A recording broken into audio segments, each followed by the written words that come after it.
What's up YouTube, it's a Dual Factor once again with another video, and this time I'm bringing you another deck profile. So I finally got to play at locals for the first time in God knows how long, especially with the pandemic and my move and all that fun stuff. And I've wanted to play the new Invoked Dogmatika decks. The Dogmatika stuff came out of Rise of the Duelists. I've been wanting to bring you this profile for a while now. I wanted to actually sit down and play before I actually gave you my thoughts and opinions on it. But I really like the deck. It's really expensive for what it is, but I like the deck. But I've noticed that it's like a super Helmy deck, and I'm more of combo player. And I've noticed it more as I play in it, so it's probably not something I'm gonna continue to play fervently. I think the words I'm looking for is, but I still wanted to show it to you because it's still an Invoked strategy, and it's probably one of my favorite strategies to come out since Fusion Enforcers with the Invoked engine. So enough about that. I'm gonna go ahead and show you the deck profile and show you what I'm playing with. So we'll start with the Dogmatika part of the deck. So you have 3 copies of Ecclesia. So for those of you who don't know what she does at this point in time, more or less she's your Stratus for the deck. She searches all the Dogmatika cards when she's normal special summoned, and then she also has the effect that if you control an extra deck monster, or if there's an extra deck monster on the field, you can special summon her. Note, when you use her effect to search, you can't summon from the extra deck for the rest of the turns. A lot of the Dogmatika cards have that restriction. Other than that, not much else to say about her. She's really good. She's just really good for the engine. She's also, it turns out to be a really good extender, so keep that in mind. And then the other Dogmatika monster we play in the main deck is play 2 copies of Dogmatika Fleur-de-Lis the Knighted.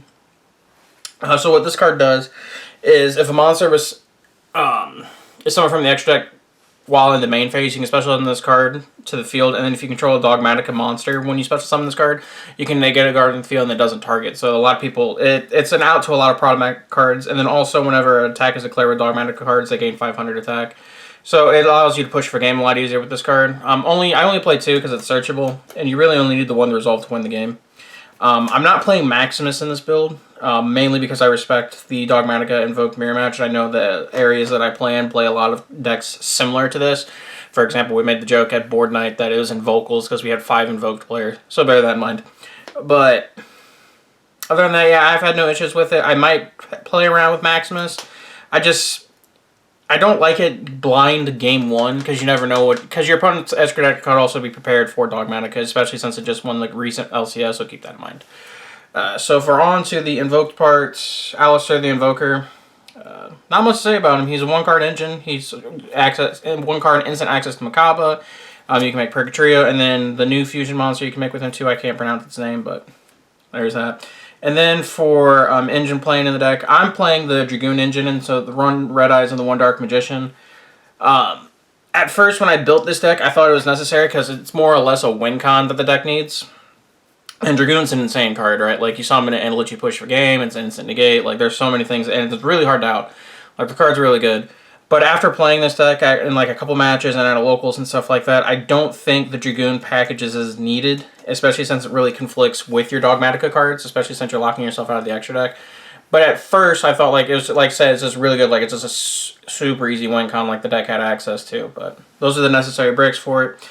And then for the hand traps, Ash Blossom, it's the best generic hand trap. Also, being a fire gives you access to your Purgatrio, so that's why we play it. That's why we really play it. It's just the generic hand trap that also works with your engine really well. So 3 copies of Ash Blossom. I'm playing 2 copies of Fantastical Dragon Phantasme, mainly for Dragon Link because it's the best deck of the format right now. And because you're playing stuff like the Dragoon engine, you want to be able to have a way to shuffle your bricks back into your deck when you draw them, such as your vanilla monsters, which seem to be glued to my hand all the time, and the Red Eyes Fusion spell. And then for the other hand trap, I was playing 3 Valor. So I had built this deck at the beginning of the new format when we had all the... It was an interesting ban list, to say the least. And I didn't think Gamma was still as powerful as it is. I mean, obviously, right now, it's the best hand trap. It's actually insane. So this is probably another card that'll come out of my deck. But I liked it because it's not a hard once per turn like a lot of your hand traps are. And then it's, like I said, it also works with your deck because it's light. Plus, if I wanted to, I could have the option to play the Selene package in here because it's a spellcaster that can be summoned off to Krishna Needle Fiber. So bear that in mind. So that's it for all the monster cards. On to the spells now, dear servants. This is your Rhoda, more or less, for the Dogmatika engine, and the card's insane. It gives the deck a whole different dynamic of what it should be able to do, because now your extra deck now becomes a toolbox of, God knows what. But yeah, and then No, when you activate this card, you can't summon from the extra deck whenever you act for the rest of the turn after the card resolves. Plus, what a lot of people don't realize is now your server doesn't only just add from deck, it also adds from your graveyard, and a lot of people forget that, so this card's almost always live. 3 copies of Magical Meltdown. This searches your Alistair, and it also makes your fusion monsters unresponded to their summon, all that fun stuff. You already know what it does. 1 copy of Terraforming for the 4th copy of it, and then I'm personally playing 3 copies of Invocation. So, as many of you know, long-time Invoked players, as we all stand united, Alistair is a magnet for hand traps. Like, there's no way around it. Like, he just is. So, I think it's important to play 3, because you want to be able to continue playing even after your Alistair gets stopped. And you like it when you have Invocation and Alistair in hand, you summon Alistair and they stop him, because then you still get a play, so they burned a hand trap that you don't have to deal with later in the turn. So that's why we play 3. 1 copy of Red Eyes Fusion. This is just, like I said, for the Dragoon package. It's probably going to come out of the deck, because now that's the only reason I'm not playing Desires in this deck. So now that I can take the Dragoon engine out, we're definitely going to put Desires in the deck, because I think it's insane in this deck. Like, 100%. Everything's 3-of, you don't care. And then, I don't like this card, but I think in a deck like this, it's necessary to play. I'm playing 3 copies of Tactical Talents. Well, Tactics Talents. I keep getting the pronunciation wrong, but I feel like you have to play it. Like, your deck is just a hand trap magnet, and this card is really, like, it really does perform very well when you get hand trapped, because you can Confiscation. Oh, what's the effect? Confiscation, Change of Hearts, or you can draw 2. So, like, it's just insane in this deck. And then a card that works really, really well with this deck, I think, is Forbidden Droplets, especially with its interaction with Magical Meltdown, its interaction with Nadir Servant, Alistair the Invoker. I feel like you have to play it. Like, it's just the best way to out cards, and it's another way to out cards such as Dragoon and all those fun stuff. So that's kind of hard for this deck to out without Fleur-de-Lis.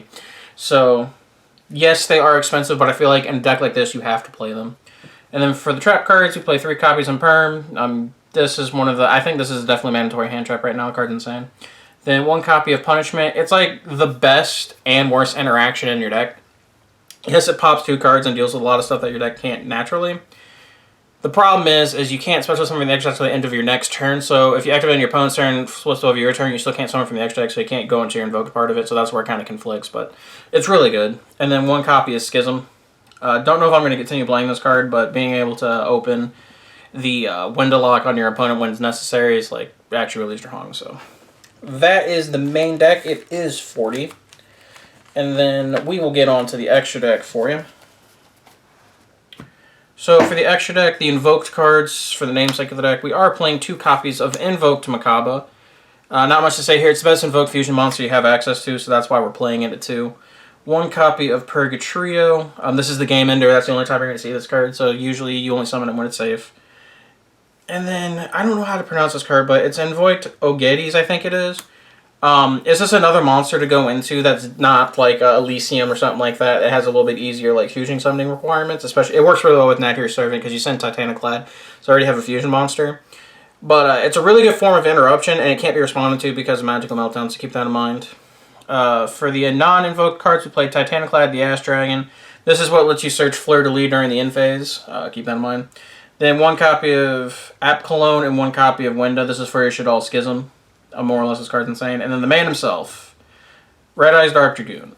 Like I said, this card's insane, but it's not nearly as impactful as it was over in the OCG. We're just going to be 100% real with you guys, and the engine's probably going to get cut, but the card's insane for what it does.